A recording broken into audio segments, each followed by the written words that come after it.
up, everybody, and welcome to another episode of Ladies Who Bronché. I am your host, Julissa Contreras, and this podcast is the space where we have the conversations that are not allowed at the dinner table, but we know that at the brunch table, anything goes. And this week, I am super hype to have our guest on. She is a playwright and educator from the Bronx all day. You already know, a Boricua, Jamaican, and really just a true light and advocate in the theater community. And what I will say about our guest is that before I even really got to know her as a writer, I had the opportunity to share space with her creatively as an actor. And she was reading for a short play that I had written, and her energy in that room, like when you talk about people who are divine vessels for art, who really show up in a way that is not led by ego, but is truly led by what is moving through them.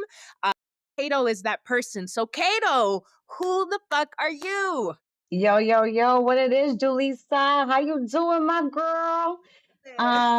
It's so good to be here with you, having a figurative brunch. Uh, so I'm Cato. I'm Christin Eve Cato. I'm Jamaican and Puerto Rican from the Bronx, born and raised. Um, I'm a child of hip hop and salsa and freestyle. I am a playwright. I am a performer. I'm an actor. I'm a singer. I'm a poet. I'm a lyricist. I'm a songwriter. I'm a philosopher. I'm a student. I'm always learning. I'm always trying to learn. I'm always curious. I'm a wanderer. I'm a daydreamer. I I'm an idealist. I'm an optimist. I also keep it real, you know.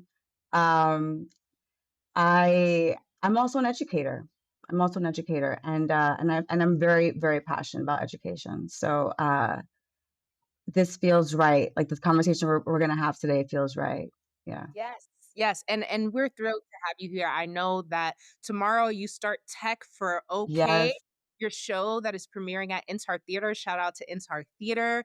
And I cannot wait to dig into we're gonna dig into that later, but I just had to mention at the top for the people who try to tune out early, just know stay tuned because we're gonna get to that conversation about this amazing work that is so timely that this is what I mean. You're a divine vessel. The timing of this piece Thank coming you. out and what is happening in the world is like you couldn't write it. You couldn't write it yourself. You could only allow it to happen through you. So I love Mm-hmm. Mm-hmm. we are going to get into some brunch questions, right? To really Let's bring our do it. digital brunch setting into the scene. So, Cato, tell us what is your favorite brunch plate? I love an omelet. Hmm. I love an omelet, like I know that sounds kind of basic, but it's not. Because it Never. depends on what you put inside the omelet. It Exactly. depends on how the omelet is prepared. And so I like my omelet with some spinach, some feta cheese, some tomatoes, some like onions and peppers, um, with a side of like some sourdough bread. Hmm. Yeah, that sounds really good. I feel like omelets are the best. Let me tell you, it's been a hard life with these egg prices because I I do love know. my huevos, like no pause, like both ways. So like it's been really hard. But yeah, omelets I feel like are always a safe choice, but if it has all those right ingredients, then it really hits at another level. So with this omelet that you're having, what is your favorite brunch pizza? I always go for mimosa because it's safe, but depending on where we're at, and depending on the ingredients, I'm a Bloody Mary kind of girl. That part. Yeah, Like yeah. a good spicy tomato with like, that fresh celery and, that vodka that just like hits. That's funny. I have such a strange relationship with Bloody Marys, and it's mostly because vodka, like, I don't know if I'm allergic to it, but like even at, like one vodka drink, like I start to feel sick really quickly. But it also for me gives like a meal vibe. Like I see sometimes It these like is. big Bloody Marys, and people will put literally like bacon or like pieces of food to Shrimp accompany. sometimes a lot Yeah, is a lot of times you'll see a shrimp, like a cocktail shrimp as like a garnish, which yeah. is always nice. But yeah, yeah. I think that's super lit. So tell us, what was it like going out to eat when you were growing? It was always an affair, right? Like, we didn't do it a lot. Mainly because like I come from a family where the women love to cook. Like they're all like chefs in their own right. You know what I'm saying? Like my mother threw it on in the kitchen, my grandma threw it on in the kitchen. So it's like, we liked being at home and like eating food, cooking food together. Like that was our thing. But there were times where it was hot. It was hot. Like at the summer days, and you don't have an AC in the kitchen because the Bronx, fifth floor apartment, that kind of thing. And it's too hot to cook, it's too hot to have the stove on. So we go to like a restaurant. There's one particular restaurant we used to love going. It was like a Mexican restaurant that was around the way. This was like near like University Avenue. I don't know. I think it's still there. I think it's still there. But we used to love going to this Mexican restaurant, and it was just good, authentic food. It was everything handmade, the tortillas, everything was so good. We love a So we did that handmade. a lot. Sometimes you did Mickey D's, like if it's like a day after that, like a long day at the park, you know. And most of the time, I would say too, it was pizza. We're a pizza family, like getting that from the Giovanni's on Fordham University, Yes, right yes, there. yes, yes. That pizza, whew, hits. I'll tell you something. Out here, Denver does not do pizza like New York. They trying to do something. There's like a Denver style they're trying to emerge. Good luck. Yeah. I don't know. It is not hitting the same. Isn't I mean, I don't know if this is like a myth or something, but there once upon a time there were people talking about like the reason why New York pizza tastes like New York pizza is because of the water. Do Yeah, you to remember the hearing that? apparently, and so there are pizza shops here that are bougie. And why are they bougie? They import their water from New York. You ever heard that shit before? They get importing You water from New York. see? That's how hard people out here trying to really match New York energy. It's Um, not the I same. have a feeling the same goes for bagels. Yeah. Mhm. Mhm. There definitely are bagel shops here that like pride themselves in importing their water. But when you think about New York City water, like I'd be looking at how some musty the water just looks sometimes, and I'm like, huh, to think that this is the secret sauce to the food is kind of crazy. So tell me, what is your favorite bochinche topic to discuss over any meal? I mean, I'm a double Sag Sun, Sag Moon. So Ooh, I just love all tea. Here's the thing about gossip, right? Gossip is how we stay in communication with each other. It's how we stay in touch. It's how we stay up to date with what's going on in our communities, with our people, with our friends, with our family members, right?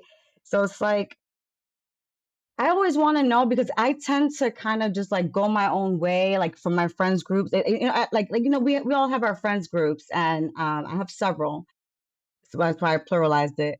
But like I have a tendency to kind of just like go lone wolf and just like be an artist and just like be in this solitude space and then I kind of like lose touch and I'm just like okay, so everybody just catch me up on everything, so it's like that's my favorite type of catching up. That's my favorite type of bochincha. It's like what did I miss, yeah, yeah. I love that. like yeah. Yeah, I was gonna say it's necessary. I feel like bochinche is all about intention, right? So like if it's really like I just want to catch up, then great. If you know you talking shit, then like to me, you could do your bochinche, but you gotta own that you talking shit. Like you gotta keep it Absolutely. real. Absolutely. I'll never say something that I'm gonna deny that I said. Exactly. Exactly. If you're not ready for it to come back to you, then don't say it. Right. Get at the table, Right. don't mention it because it always comes. Mhm. That's the magic. Mhm. Shit. I love that. Okay, so now we're going to move into our cheers section where we shout out dope people and organizations doing dope shit. I just found out that Pregones Theater is going to get a special honor. Did you hear about this? The Drama Desk Award. Mm-hmm. Are you And talking about that one? mm-hmm. Yeah, that was great. That's great. I just love it. So my first experience with Pregones was at the 48 Hours in El Bronx Festival Mm. this past summer, and I really like there's something so special about that space. Like I had Yeah. done a oh my God, Soul Fest down in the space on 42nd Street, but I had never really Mm, spent time in the theater in the Bronx. And I felt like a sense of shame at first. I was like, "Damn, how you a playwright and you ain't never really, like, been up in here and you from here?" But I walked in and they have that beautiful mural of mm, Yemaya with the little elegua in the corner, and I was like, "Oh, let me find out that they're doing some real sacred work in here," just like in yeah. honoring legacy in all intersections of what not even just Latinidad, but being Boricua, right? And it really excited me and it was a wonderful event. So to see that they were getting this drama desk honor, I was like, wow, this is special. And yes, we do need to be celebrating our people. And for those who don't know Pregones, it was founded in 1979 and their mission is to champion Puerto Rican Latinx cultural legacy of universal value through creation, performance of original plays and musical exchange and partnership with other artists of merit, and engagement of diverse audiences. And they do so much free programming. Mhm. You know, I just feel like they are a very, very clear access point for people in our community who feel like theater is inaccessible. And so my hope is that people start to open themselves up to go to Mhm. Pregones and start to engage that work. When we had our season, back in 2023, like I remember feeling like, wow, like we're bringing in droves of new people, and my ignorance towards just like really how steeped Pregones was in the community sort of didn't guide me to realize that I was standing on the shoulders of other people who have Mm. forever. And I know you have a relationship with Pregones as well, right? Yeah. Yeah, I'm an ensemble member, of Pregones PRTT. I, I was also a resident dramaturg there once. Oh, I love that. Yeah, yeah, it was great. It was great. As resident dramaturg, I really, because one of my projects was to like, was this project, a digital archive of like all of their work from like the very beginning. And so, I was digging through video, old cassettes, like videotapes. I was like, I was like digging through old scripts, and it was just amazing to like go just like go down into that history and uncover things that I hadn't known, like, and see the and fully see the trajectory of what Pregones has been, and like, how it has grown, how it did start off in like, they did start off in like the gym of a school, or like of a church, and like now they have like these two amazing spaces, one in the Bronx and then one in the hub, and then the other in the middle of Broadway. I mean, like, is an off Broadway house, and so I mean, it was really truly amazing to see all of the work throughout the years, and just like seeing how much Pregones has like kept their promise to really reach out to other groups and collaborate. And I think that's why they're so deserving of this award, because they have been operating for years now as this like cultural hub, because it's not just theater that they do. They're doing concert series. They're doing, like, free stuff in the park. They're doing forum theater. They're doing microteatro. They're doing, and they've also been, that sponsor for the smaller organizations who need that space, who need a space to do their show, who need a space to do their reading, to do their readings, or like, to do their festivals at. You know what I'm saying? And so I think they're really truly deserving of this award, and it's about time. It's about time that they're recognized for the stuff that they've been doing for the entire Latino community, like in the theater world. So I'm really proud of them. I really am. Yeah, I also I share in that pride, and again, I think that the illumination of the importance of pregones over the years for me has also led me to feel like I want even educators, people in I think about schools that lack theater programs or just like performance programs in general, and I'm like, we have this hub here, like partnership is the name of the game. Um, Yes. Especially with the times we're in now, which we're going to get into in our next section, it's super important that we recognize who the power players are Yes. and Because really they've been doing it. They've been on this partnership collaboration train for the longest. yeah, yeah. And so I think part of our survival through these challenging times is to make sure that we're engaging these spaces. And so whether you are a school that should bring more young people there so that they can have their first touch point with theater, or if you're just somebody who's a Bronx native and it's like, yo, we have this space out here. Mhm. We love to preach about, what the Bronx does and elevate all of the Bronx gems. And it's like theater and performance is part of that. And spaces like Pregones really fight to preserve and hold that space and stand 10 toes down on that Bronx presence. So we need to support these spaces, even if you don't consider a theater geek. I feel like a lot of people, at least when I grew up, they just associated theater with musical theater and nothing else. And it's like, we not Right. always singing on stage. So, come out, engage the work. So definitely. Um, Cato, do you have any organizations or any shout outs or people that you want to shout out today? I wanna shout out INTAR, of course. We're going into tech, tomorrow, and INTAR has also been one of those places. So, like Pregones and Puerto Rican Traveling Theater, INTAR has also been an artistic home for me. It's where I first did your play, your short play, as an actor. But yeah, also being one of the, originating members of, like, Unit 52, and going to LA for the Encuentro Festival, like, INTAR, just so many great memories. Like, a lot of my closest friends, I met at INTAR.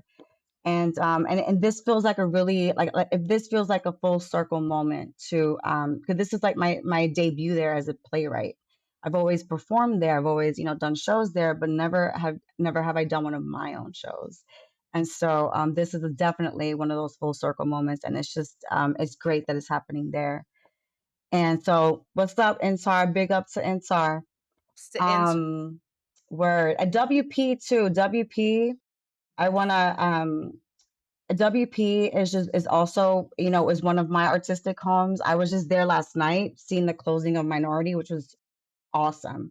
Great, beautiful play. So glad I caught it. But being there, like being at the closing and going to the closing party and just like being with the WP staff and like the community that is WP. I mean, it's family too. And it's also where I developed a lot of okay, as one of the playwrights in the lab, in the pipeline lab, in the pipeline festival. We did the workshop, and so it's been a journey, and that's also where Sancocho opened. So like WP is another organization, always partnering and collaborating with other organizations too. So, we're talking about partnerships, we're talking about, sharing resources. WP is one of them. Yeah, I love them. I love them. And they're always doing great work. yeah, yeah, they're running a tight ship over there. And shout out to McNulty. I met McNulty, I think, before she was actually in that space. I was a teenager. I was young and Mm, I didn't know what life held for me.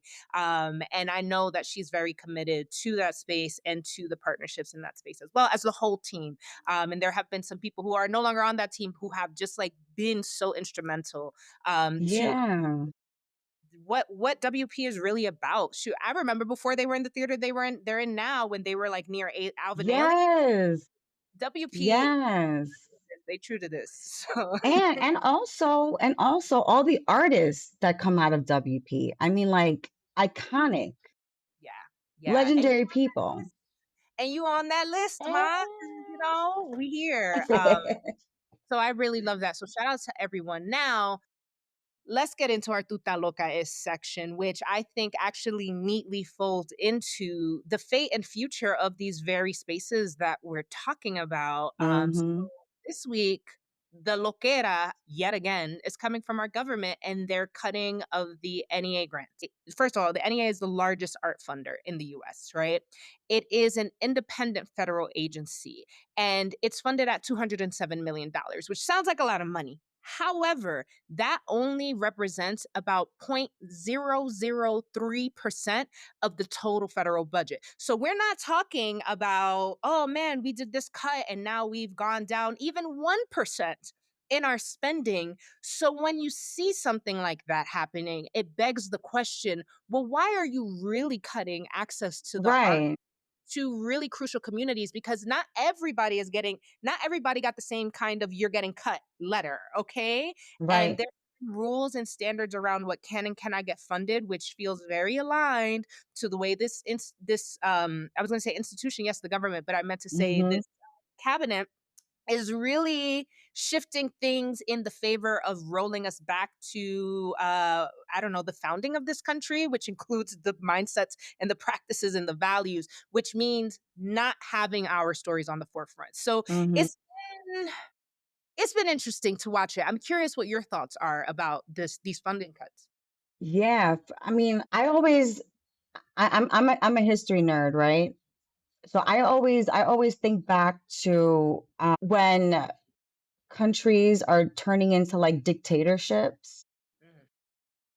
One of the first things they do is get rid of the art. They limit education and then they get rid of the arts. I mean, except for Cuba, right?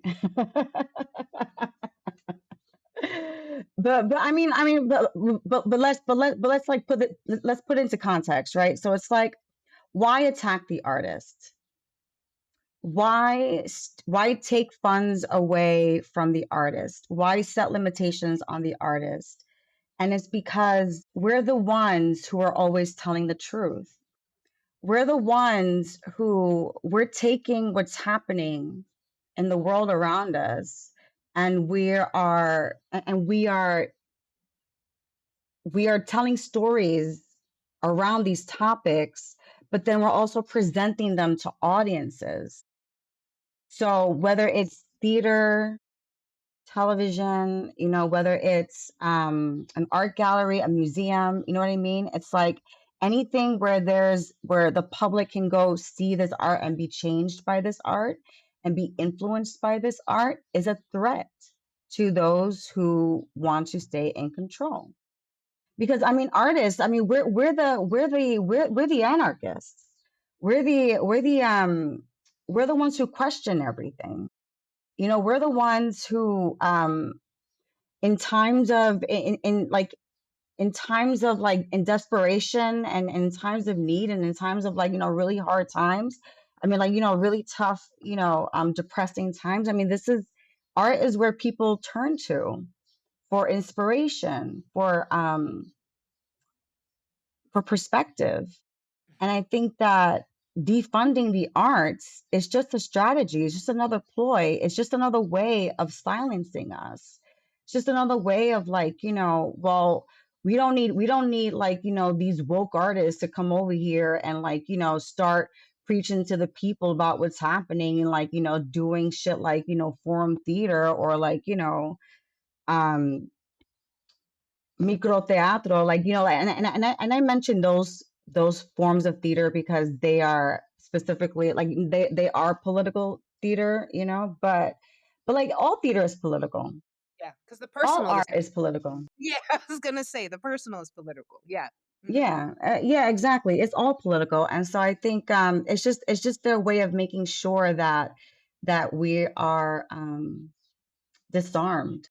Yeah, 100%. I think disarmed is the exact word, which is why, like, for me, as I'm scratching my head, being like, all right, so this is really happening. However, right, there's the part of me, and I'm not blindly optimistic. I am rooted in a pattern of truth that has proven itself time and time again, which is that when we think about the creator economy, right, and what it is today, it really has become where most artists find themselves in the position of caring more about how they are going to eat and make money and get fame and Mm, gains from their work, as opposed to really using their art as the weapon that it is meant to be, whether that is a weapon against speaking truth to power with people in power, or the weapon that needs to break down the harm and the hurt that has people not healed in these streets, that has people asleep in these streets, that has people walking around with pain and things that they don't know how to articulate for themselves. And so we create to be a vehicle of expression for others so that when they see themselves in these pieces, they feel a sense of relief or validation or even a modeling of how they too can proceed to move and live their lives. And so for me, Yeah. creator who's really rooted in that, as corny as it sounds. And I've always been the one who's like, oh, I believe in this. And people roll their eyes. But I realize that if that's Mhm. corny, then corny is where it's at because that is Right. actually the power of creative arts. And so I really want to call to question our artists in the community as well as the institutions and ask ourselves, how do we look at the removing of this funding as exactly what it is, which is just money? It is a loss of money. How Right. can we recommit ourselves though to the effort, which might cost us in the fact that we might have to dedicate time and energy that we're not going to get money for, but for the greater cause? Because it's okay if you're not going to protest in the street. It's okay if you struggle with a little boycott here and there, but if in the space, if in your genius lane, if in what moves you and roots you in the passions of what you dedicate yourself for, you have an Mhm.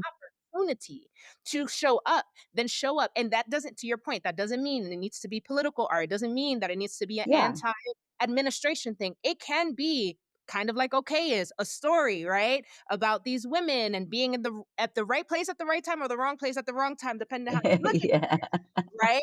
And Right. allowing the story to be what it is and allowing the truth of everyone's experience, which is what our stories do. They bring people's Mhm. experiences to the forefront, even in fiction, right? Like even if we're like talking about Star Wars and shit like that, like we can all relate to those characters because it's all rooted in our humanity. So, how do you let your humanity lead your creations as a catalyst for what the world needs today, regardless of how much money you're gonna? Regardless, because especially us theater folk, we ain't doing this for the money. Never. So, you know what I mean? And another point I want to bring up too is like yes, we tell the truth, and yes, we call shit out through our art, and like and even when it's not doing those things, the what it's always doing, no matter what, is bringing people together, Yes. bringing people from all different walks of life together in one space that wouldn't be around each other, in another way, right?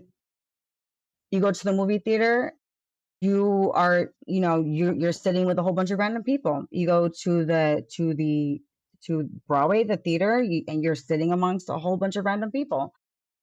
You go to a museum and you're walking around a whole bunch of random people. But the thing is that art brings people together. And I think that's another reason to defund art, right? Is because they don't need people coming together. Because together we're stronger. And they don't want Right. a strong They force don't against.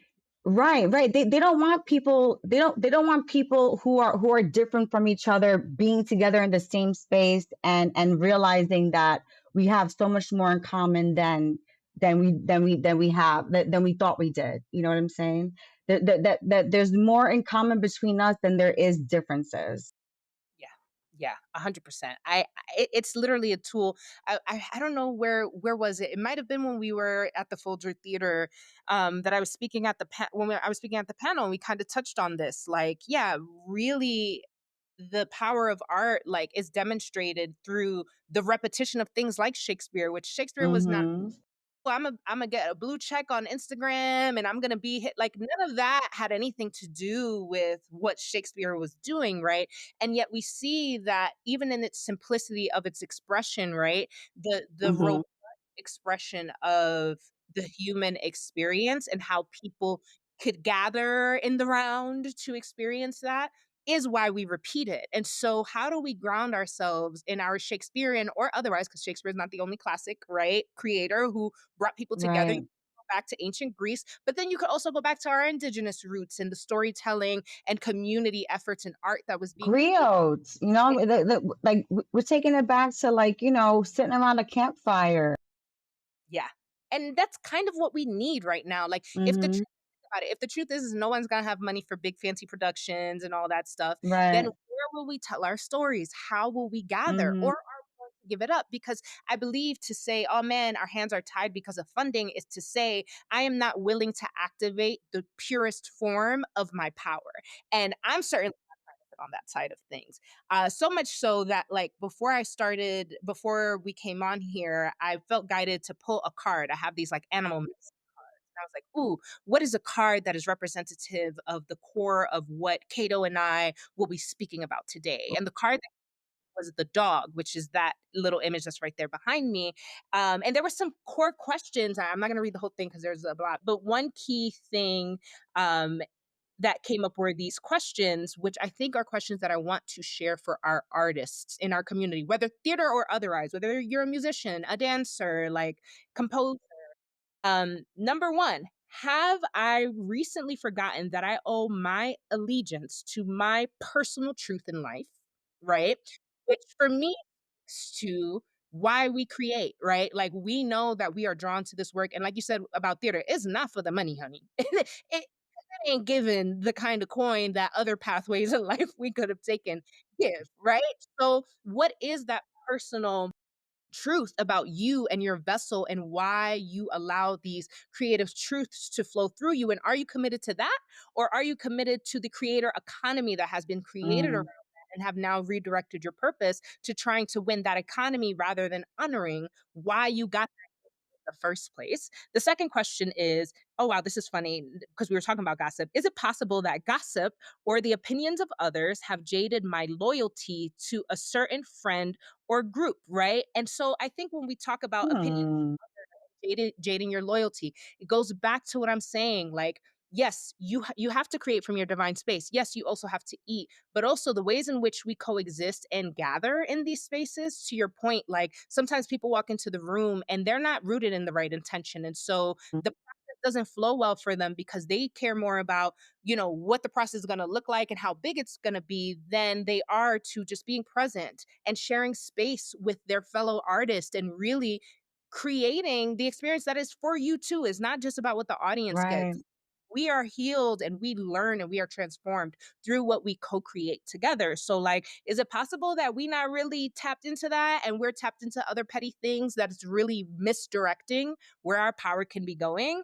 And then the other question was, have I been loyal and true to my goals? So again, what really your goals? Like, what are you really aligned with here?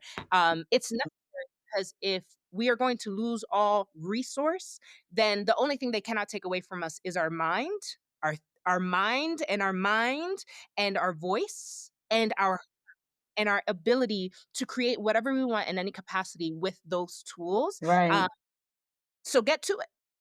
That's artist right now. Get to it, figure it out, get aligned. If you need to talk through things, if you really are having a hard time creating or aligning yourself to the highest expression that can come through you because you're like, damn, I can't eat. Damn, like I need this in order to survive, then think about other ways that can supplement your survival to preserve the truth of what your creative arts are. Right. And I think that, this period, it's just going to teach us a lot about ourselves, and but we're human beings and we're adaptable. Mhm. Like it's why we survived all this time, right?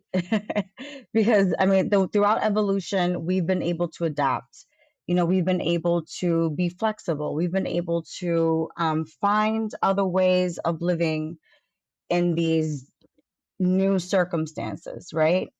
And so it's like, yeah, maybe once upon a time you had gig after gig after gig, and work was plentiful, and you didn't have to like work at the restaurant or something, right?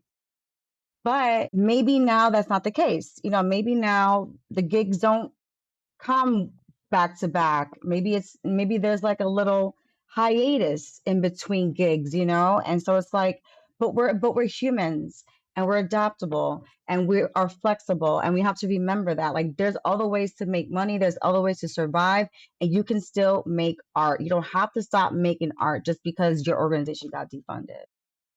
That part, because really, really, truly, and this is something I have had to learn because Vamonos happened and I was like, whoa, like my life is gonna peak. Then the strikes happened literally like maybe like a week or two after Vamonos had closed. And I was like, oh, okay. Because in my head, I'm gonna join the Writers Guild now. Like I'm trying to break into other things to make more Yeah. money. Right. Like I can admit that I was excited at this possibility that my truest expression that was pure was now going to put me in a position to make money and make these other moves, which were rooted in other things. And God Yep. said, sit your ass down real quick. Same. And really has put me through this loop of recommitting to what I actually am here for and what I actually the truth has always been, and as somebody who has spent a lot of time in the startup world and have many hats across many industries that I have mastered, just as Right. art, right? It's kind of like, Mhm. yeah, the mastering of your art is yes, medicine for you, but it's medicine for the world. And tainted medicine is harm. And you are not here to cause harm by misdirecting intentions. And so again, I really call upon the artists of this world and in this time to align yourself and ground yourself in something that is really true and honorable, whatever that looks like for you. Because a lot of times you'll see certain wins, and is it really a win? Like some people are even debating with the Met Gala. Like, is it really a win that like it feels like the theme is really rooted in Black culture, or is this an opportunity for us to be taken advantage of in a particular way? Because we still have to ask. It's like, yes, this space has been opened up to this degree, but what has not changed? So every time you see something that is Right. it is important to ask yourself, well, what is still not changing and where are the power dynamics at play? Because we also don't want to be used as tools, right? And then be out here being like, oh, but look, but I won this award. And not that we shouldn't be celebrated. Absolutely. But it's like, who is celebrating us? And what are the conditions for us to be able to be celebrated? So, like, maybe everything is falling apart because it's happening for us and not to us. Maybe the ways in which the industry has worked, even though we have people who have worked very hard and made it far and like broken barriers, maybe those barriers weren't really meant to be in front of us and everything needs to fall apart so that we can create new pathways that don't have those kind of blockages because we do not place importance on those other things. It's all tied. Mhm. So if the money's being pulled away, that says to me the universe is trying to teach us something about, are you really true to this? What do you do when the money is not there? And right. And also, what do you do when this resource has been taken away from you and you need to compensate for it? You need to find another way to get it, right? It's like, all right, no, the NEA gets pulled, is dismantled or whatever, no more funding from the NEA, but that's not the only resource. That is not our only resource. You know what I'm saying? We gotta this is when we gotta tap into our communities. This is when we gotta show up and support each other, right? Because that's dollars, that's money, you know being spent on support, right? When you show up to something and you pay for a seat and you go and you sit down and you sit there and watch, like, you are supporting that place, so it's like there's so many, like, there's like the NEA is not the only resource that there is for arts organizations and for artists. You know what I'm saying? So it's like, how do we get more creative about where our abundance comes from? That that is the key question, I Because think. abundance is creative energy, right? Abundance is this, like, feminine creative energy. So it's like, it's not only coming from one place. And as much as we're like, we're in this period of inflation, as much as there's this, as much as they're like, people are already there's a forecast for like a recession, the economy is shitty, and all these tariffs, despite all of these things, the thing about money is that it's ever flowing. It's all around us. It's an energetic thing too, because money's not really fucking real. Yeah. It's real because it's real because we made it real, but it's not really real. You know what I mean? So it's like, if we need money, we can find it. Hmm. If Hmm. we need money, we can get it. So it's like, let them try to take what they want to take away. Yeah. Yeah. And I'll even and I'll end on this. Like it the money itself is a vehicle to control you. The money itself Right. the illusion that is placed before you as the grandest prize. But again, going back to the questions of, well, what's really happening here? Think about art throughout the centuries and how it's developed. Why do you think that these powerful, really lucrative economies have been built around art? Because there is something magical, powerful that is sitting there. So if you're not a traditional boycotter, let's say, for example, think about what you as an artist and how you are going to allow people to pull you as a resource for their own self interest. Like, really ask yourself the questions: how do I say no? They talk a lot about sometimes, like, oh, like women should stop having sex with men to like change over the toxic masculinity. How are we as what's the artist version of that? Like, how do Yeah, artists say, all right, y'all think that y'all big dogs and whatever? Let's see what happens when it's not in your hands. Let's see what happens when it's really like, yeah, I'm gonna go to the local church or the school or the or institutions like INTAR and Pregones and WP that open up their doors and say, we're gonna do shit anyway, and people are gonna draw to the magic and where it's at, because if it's not sitting with you, then the dollars are not gonna go there. And it's not just right. it's time, it's volunteerism, it's a lot of other ways that we can show up to really prove que la que está buena soy yo, as they say. So like, Exactly. And there's wild people out here with money, looking for like, a tax donation. mm, that They part. want to be right, and they want to be patrons, and they and because there are a lot of people with money who appreciate the arts. So it's like, let's tap into their pockets. Absolutely. And if you listen in, can we tap into your pockets, please? Let's tap And into thank your pockets, like I love tax it. Thank deductible. right. That part. Thank you so much for digging into that. It just felt really important to like Absolutely. really tap into that. And so now Hmm. we are going to move into our plate of the day. Okay, Yummy, yummy. abortion rights and the intersection of divine timing. Because if there's one thing about you and the things that you write and the times that they are able to be shared, it's always on time. And so I would love to hear a little bit about Okay and this production and the story, but also I'd love to hear like why are you a writer, right? Like what leads you and keeps you in this lane of work? Because we just talked about all the drama and chaos and how Hmm. it's not about money. So like what brings Cato to the scene and what brings us to this story? Ooh, I mean, this is so juicy. I don't know where to start. Oh my gosh, I'm salivating. Um, so I guess I'll start with why write, right? I've always been writing. For me, I started with poetry. I've always been fascinated with words. I would like read the thesaurus. I used to read the dictionary for fun as a kid. I was such a nerd, oh my goodness. But that was what I did on my spare time. But I always loved words, and I've always loved putting and not so much like the definition of words, but putting words together Mm, to formulate, thoughts. To I've always been, this thinker.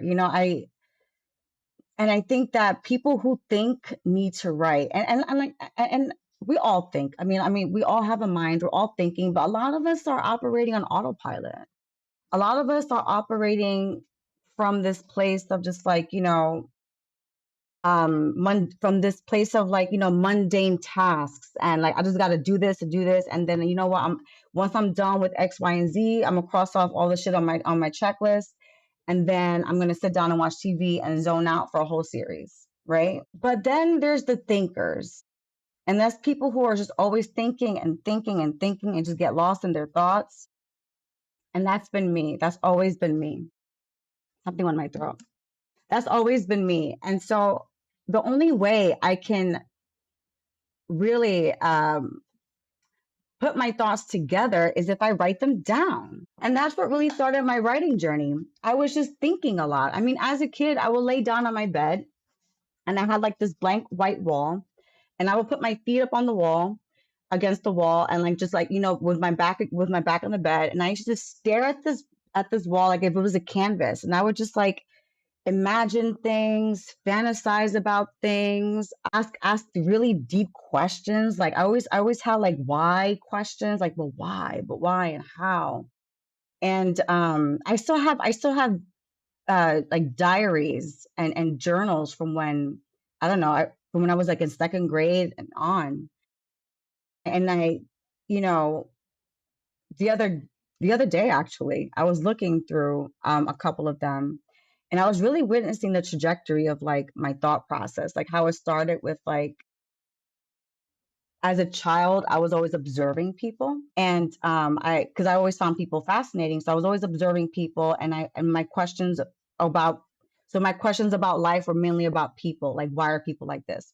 Why do people like this? Or why does this person do that? You know, and then um, and then I picked up a journal from like when I was in high school, and that's when like shit started becoming existential, and like I was just like, well, what is life, like why am I here, what is going on, like there has to be more to this than this, and this is and I was reading this essay that I wrote. It was basically an essay in my journal, and I'm just like, wow, I was really trying to figure out I was trying to find out, solve the mystery of life, a mystery that I don't think we're ever supposed to solve.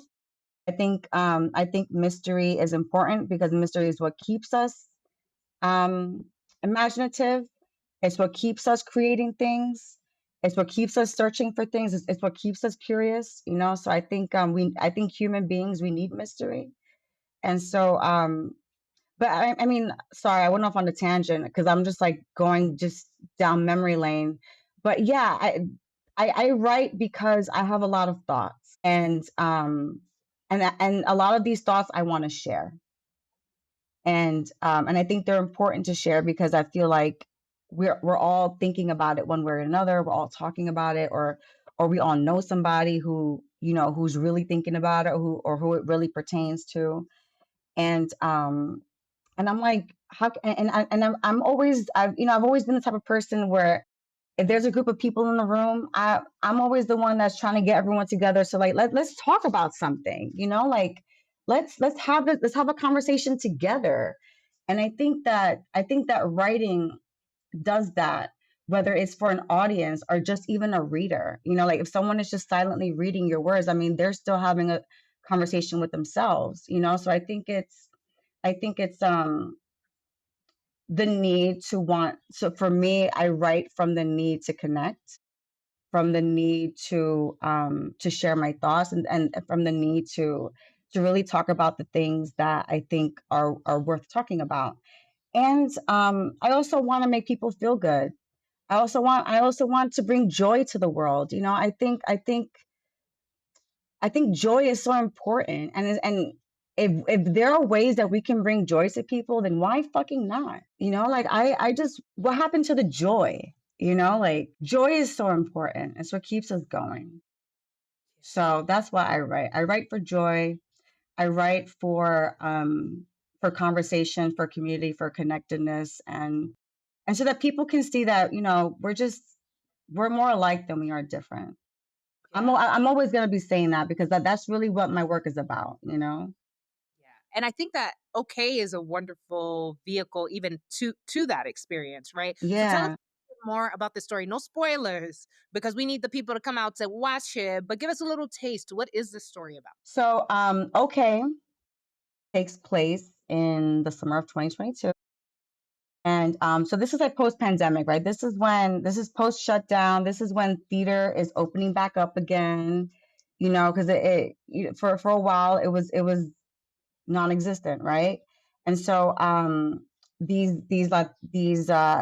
Latina actors from New York City, they're auditioning for work again. Theaters are opening up again. Shows are happening again, and so they're just like eager to get to work.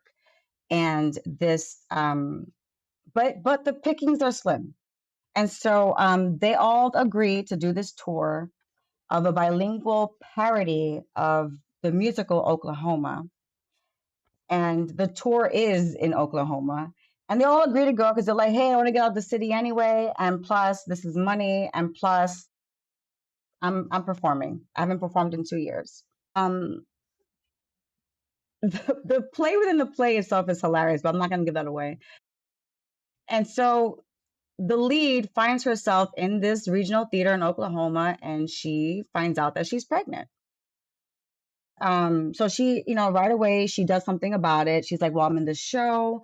We just started. I just started working again. She's broke. Like, like this is post pandemic, like getting my life back on track, kind of like vibe." And so she's like, "Well, I need to like, terminate this pregnancy. I need to have an abortion. I'm not ready for a child. And so she does that. She does what she is set out to do. But the governor of Oklahoma signed the abortion ban on the Mm, day of her appointment, and it gets mm, canceled indefinitely. And so now she's like, okay, what do I do? She can't get the abortion in Oklahoma anymore. And now it's also criminalized. And now it's also just become a very dangerous spot. And they're from New York City. They don't know what it's like out here. They don't know what they're dealing with. So it's like everyone gets involved because everyone is just scared for Melinda's life. And they want to make sure that Melinda is okay. And they're also okay. See, they're okay. And they're also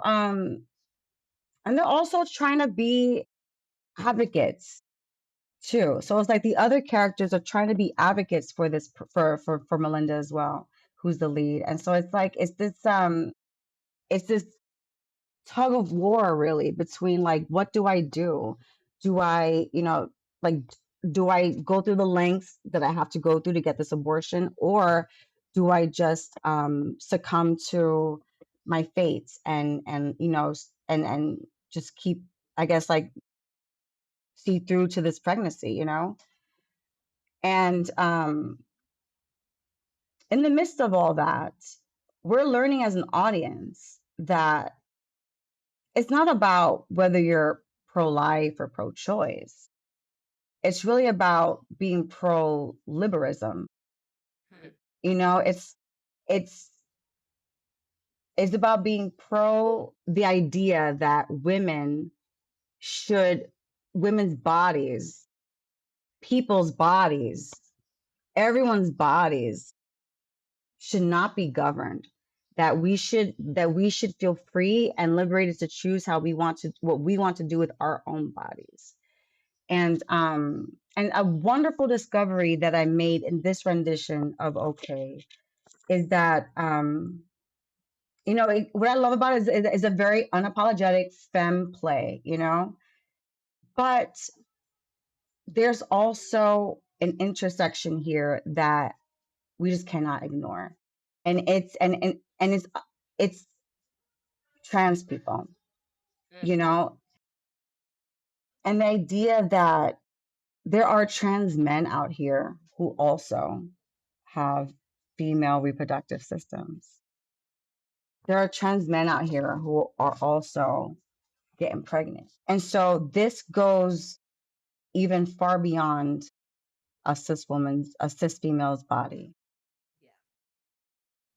And I think that, and not that it was like like a big discovery moment, like it's something I didn't know before, but it's something that, like, as a cis woman and someone who feels so passionate about reproductive rights, and it's because I suffer from shit like PCOS, PMDD, things that exist, that have been existing, and that there's no research for. I mean, there's no medication for it. There's no, like, there's doctors haven't done much for us.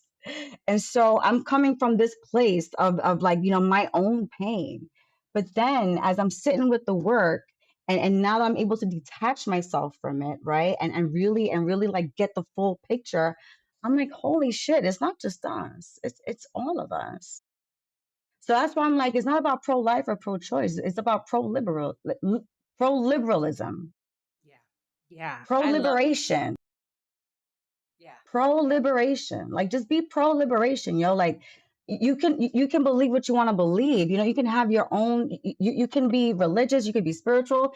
You can, like, maybe to you, the point of conception is a breathing soul, living soul, and that's fine. But keep that to yourself. Yeah. Yeah. Lead your own life. Like, Yeah, live it, believe it, and activate it for yourself for and stay yourself. out of other people's You bodies. can't govern somebody else's body. Yeah. 100%. 100%. I love that. And I think that, again, like, I'm not even going to go down the rabbit holes of how it intersects with everything that is going on right now, So but many like, things. quite obvious and already even built into the play, right? Like we saw this marker around that time, but things have only continued to regress for reproductive rights since that time. And so I think it is a conversation that still needs to be in the forefront. And these nuances and intersections absolutely need to be elevated and Mhm. tend because at the end of the day, reproductive health is health, right? And so that we know this because we hear it over and over again. Like there are services that go along with what we lose when we strip abortion rights that aren't Right. actually about this idea of just terminating pregnancy for the Right. sake of terminating pregnancies, right? So I think it's a complex conversation, but a necessary one to have. And I know you're funny as fuck in your writings. So like I also know like we're talking about this, but I want the audience who's listening to know that It's don't mean funny.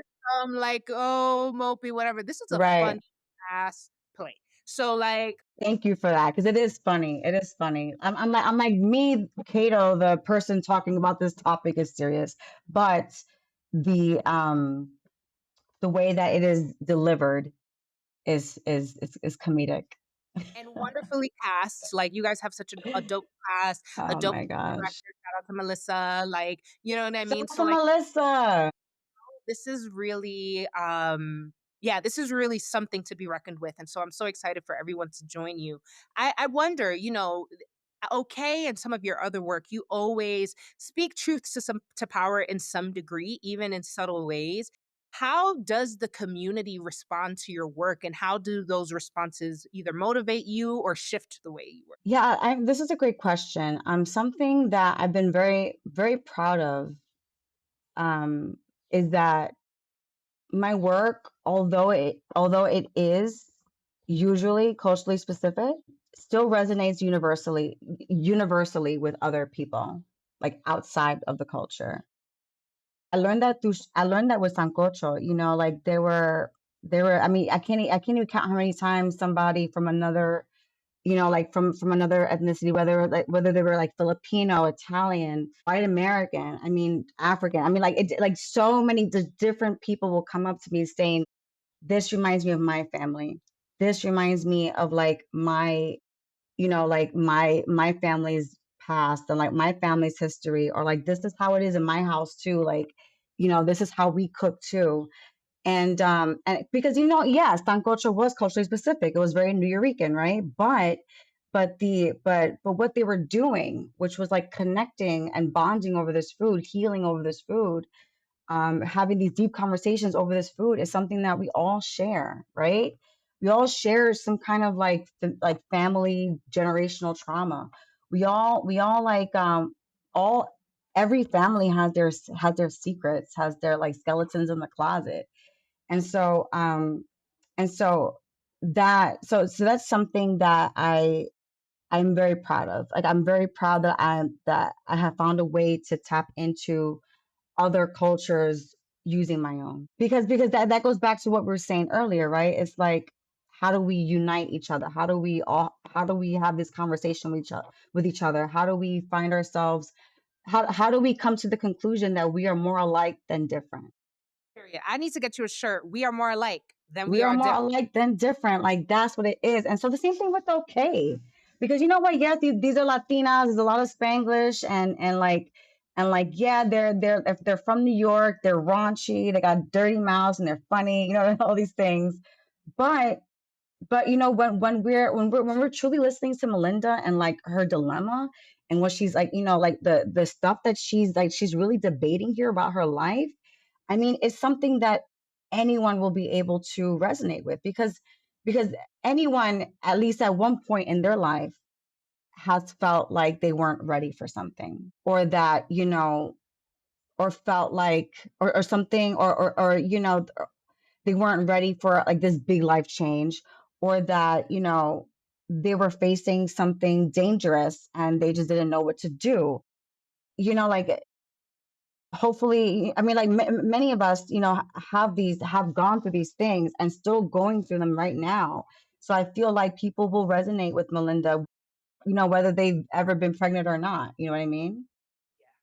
And this idea of like parenting right now in this world that just seems to just be so crazy, I, I don't think anyone, the proudest of even the proudest of parents, would blame anyone for not wanting to start a family right now. Yeah, yeah, times are rough. And to your point, like even regardless of all of that, we just don't have business governing other people's bodies and decisions because we are also not showing up to supplement these things that we assume are there and accessible. Not everybody has a community of support. Not everybody wants to just Right. have a child to put them into adoption if they can't take care of them themselves. They might actually want to be a parent at some point and don't want to just have their kids elsewhere in the world. They're just not ready right now, right? And so like these alternatives and these ideas, and by the way, like you have so many kids that go unadopted, and like that system in itself is so broken. So it's not even like there's Absolutely. a fold. There's so much to be said about this abortion argument, and I think the unfortunate part is that there's nothing that has been left unsaid. Everybody who is standing on their beliefs inside have heard it all. It's just this idea, going back to the personal is political, until you are the Hmm. who are in those shoes and in the situation, it's very easy to have commentary. It's very easy to Right. agree. You know what I mean? But like Yeah. you're the one sitting in Yeah. the office, right? Then that's when reality really sets in and empathy can really begin to open up. But it shouldn't have to take that in order for you for your fellow man. Absolutely. Absolutely. And that's one of my goals with this play is like, how much of yourself do you see in this person? Or how much of the or I do or like is there someone you love so much that reminds you of this person? Or because Melinda's going through a lot, man. It's not just like being pregnant and not being ready to be a mom. She's also broke. She's also living in New York City. She's also, like it's also it's not it, But you know outside. Like, yeah. like, yeah, yeah, yeah, yeah. So it's like, my goal is that people identify themselves, that they can identify with Melinda in one way or another, and and feel that empathy that you were saying, because so many times we forget that, abortions are not like, like the argument for abortion, it's like, oh, it only makes sense to have an abortion if like, oh, you already have kids, or you have too many kids, you can't support more, or it's a bodily emergency to like terminate this pregnancy because you might be predisposed to certain illnesses, or or your body may not be able to handle it. um there's is other than that, sometimes it's not that you're raped, sometimes it's not incest, sometimes it's not those things, like sometimes it really is just I cannot right now. Yeah, yeah, And I don't know why that is such a hard. I don't know why for so many people that argument is just not enough. yeah, yeah. It's so easy and yet complex because of the things that people are not willing to admit to themselves and hold true Right. moment of what is happening. But it is an important story, and I'm so happy that you have brought it to the forefront. And so I would love if you have any words of encouragement or affirmation or guidance for people who have stories they want to share, but maybe don't consider themselves creators. And so they're not creating these stories and sharing these stories. So, what advice would you have for someone who is at the edge of the excitement of maybe possibly creating things, but aren't taking that step? Go for it. Just do it. Just do it. What are we here for anyway? Period. What are we here for? Like we ain't come over here to we didn't come down to the earth to fucking pay taxes and shit. You know what I mean? Like, no, we came over here to learn. We came to this earth so we can learn, so that we can enjoy life, so that we can share things, so we can love things and love people, and to wonder, and to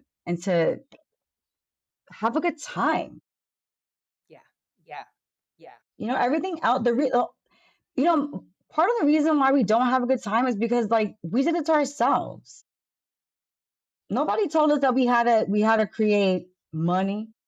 Nobody told us that we had to create taxes. Nobody told us that we had to, you know, we had to create all these things that we fucking created. Like, no, we were just supposed to have a good time. We were supposed to hunt, chill, relax, take naps, garden, swim in oceans, have families and tell stories. Yeah. Yeah, and create, yeah, creative expression, exactly that. That's what Like, we've been doing from the beginning of time. I mean, like the first ever graffiti is some caveman's handprint on a fucking wall. yep, yep, yep, yep. Like we was here. That's it. I was here. Yeah. Yeah. So So make so while you're here, exactly, while you're here, make something. mm, Make mhm. something. That's what makes us different from all the other animals. That 'Cause we're part. animals too, right? What makes That us different is not our intellect, it's not our higher consciousness, not because animals got that shit too. mhm. Other animals have that shit too. I mean, the dog, and I was just about to say, I was gonna say the dog got a message. The you know what dog I'm has saying? So, yep. I mean, like we're all like part of this divine scheme, right? But what we do differently is that we can actually make, like, we can make things. Yeah.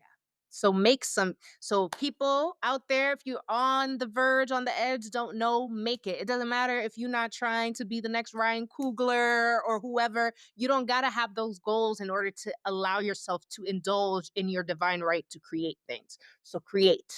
Period. Point blank. Kato, go I do ahead. want to I do want to correct myself real quick though. Because I want to highlight my other animal friends who I kind of dissed just now.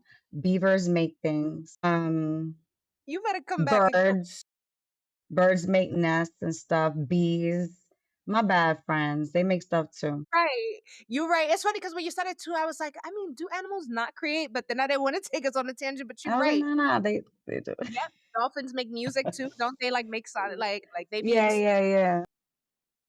with Sebastian in the ocean. I love it. Absolutely. We are all creative beings. And Kato, thank you so much for joining me today. Thank Any you for shout out having me. and let us know where can we follow you and your work. And also shout out the dates for okay, because I'm a Yes. So previews start this Friday, May 10th. That's this Friday, like the Friday that's coming up this week. yes. Yes, and we close June 8th. There might be an extension, a week extension, stay tuned. You can, I mean, like, you can catch me on social media, my website. Uh, I'm always posting what I'm doing next. I should come up with, I should like write a newsletter and like create one, but maybe I will. So at some point, you might see a subscribe link somewhere, and if you see it, just subscribe, and you'll get some updates. I should work on that soon. But yeah, I'm around. I'm around. I'm out here. That's it. You are out here, you are making an impact, and you are changing lives. Thank you for all of your Thank you. sharing it for the world. You can find us at Ladies Who Bronché across platforms. You can follow me at Julissa across all platforms as well. Thank you so much for tuning in today. And until next time, bronche. So thank you for having me. Much Yeah. love.